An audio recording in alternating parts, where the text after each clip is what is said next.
Rinite, uma inflamação nas mucosas nasais.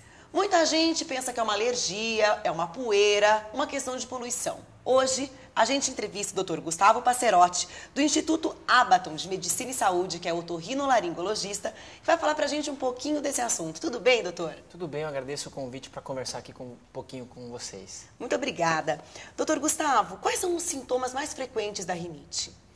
Os sintomas da rinite basicamente são obstrução nasal, congestão nasal. É o nariz entupido. Nariz entupido, espirro, sintomas irritativos como o espirro, coriza, que é o nariz escorrendo. A coceira, né? Entre outras coisas, acompanhada muitas vezes de fungação, de coceira nos ouvidos, na garganta. Mas como é que eu sei quando eu tenho rinite ou quando eu tô com uma alergia? Ah, é uma poeirinha aqui, ah, tô gripada, resfriada. Tem como a gente detectar isso sozinho? Tem. Bom, primeira coisa, tanto a gripe como o resfriado quanto a rinite, todos provocam uma inflamação nasal. A diferença é que a rinite, em geral, ela é uma inflamação não provocada por uma infecção, ou é uma alergia ou é uma irritação em geral. Já o resfriado é um vírus que a gente acaba contraindo no ar, assim como o vírus da gripe.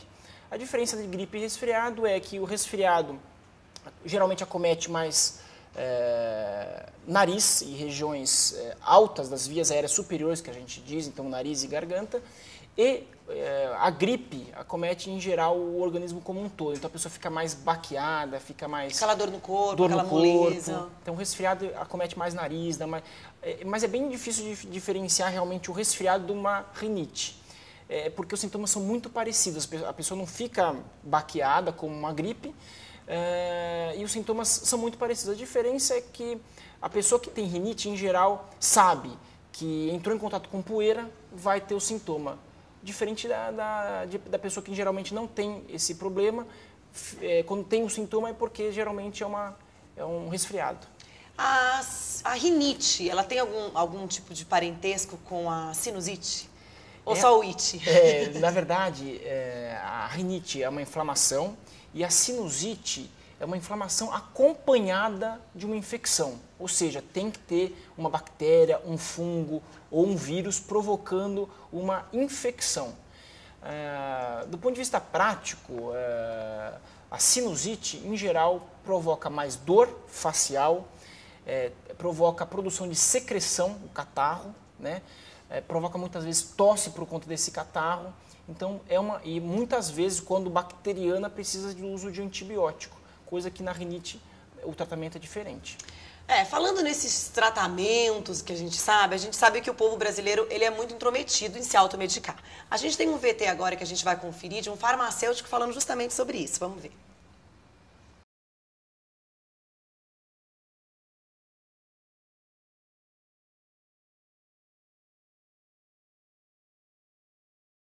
É importante a gente ressaltar que quem tem rinite, que é a inflamação que provoca o inchaço da mucosa nasal, acaba tendo mais chance de ter uma infecção, ou seja, a sinusite. Por quê? Porque a rinite, como eu falei, ela incha a mucosa nasal e essa mucosa nasal inchada faz com que as secreções que a gente produz no dia a dia, normalmente pelos seios da face, acabam se acumulando porque não tem para onde extravasar. E aí que começa a pressão, começa a secreção se represar e a bactéria vai lá, o vírus ou o fungo vai lá e faz a infecção. Então, por isso que o tratamento da sinusite, geralmente a gente tem que tratar a sinusite e depois, nas pessoas que têm rinite, a gente tem que combater também, fazer o tratamento da rinite para que não venha mais para frente a ter uma outra sinusite. Eu achei que fosse justamente o contrário, a pessoa que tem a sinusite desenvolvesse a rinite. Não.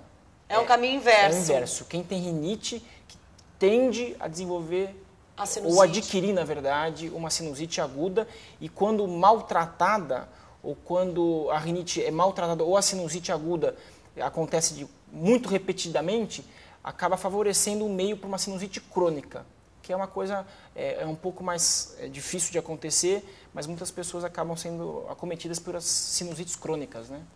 Doutora, a gente sabe que o povo brasileiro tem uma mania de se automedicar. E a gente tem um VT agora falando justamente sobre isso. Vamos conferir.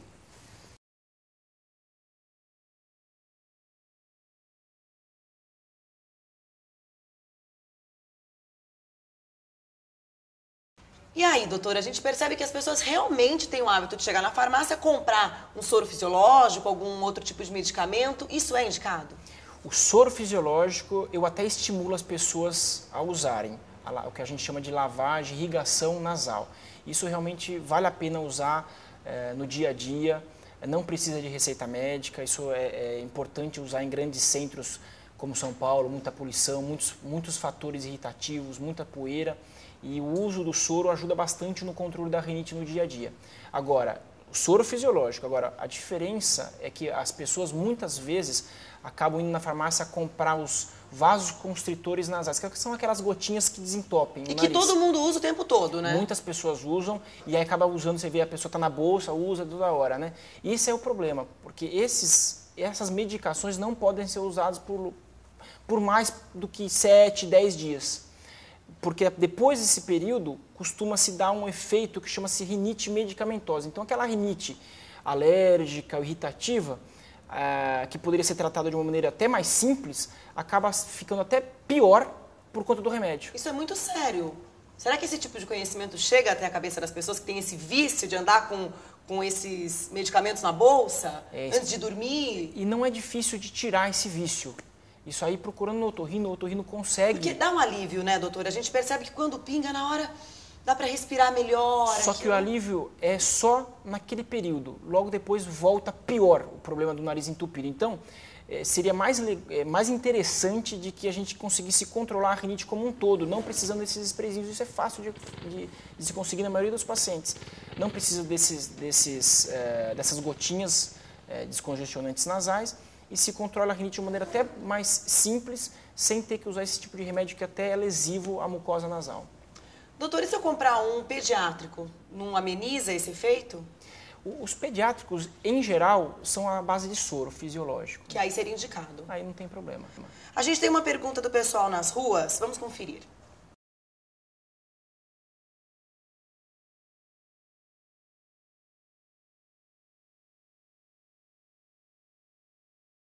É contagiosa? Eu pego rinite do meu amigo? Não, a rinite não é contagiosa. A rinite, o que seria contagioso seria o resfriado, a gripe. Isso sim é transmitido pelas partículas que a gente acaba exalando pelo nariz, pelos espirros. Isso é contagioso. Agora, a rinite em si não é contagiosa. A pessoa precisa ter, por exemplo, uma rinite alérgica, ela precisa ter no sangue os mediadores da alergia. Então,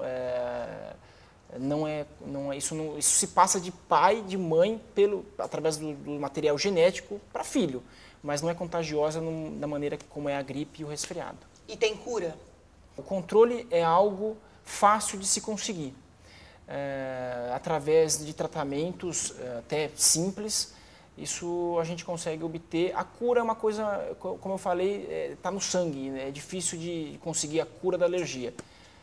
E o tempo, né? Inverno, verão, isso aí prejudica, isso aí aumenta, ou em qualquer época do ano a rinite está presente? Bom, em São Paulo, em qualquer época do ano.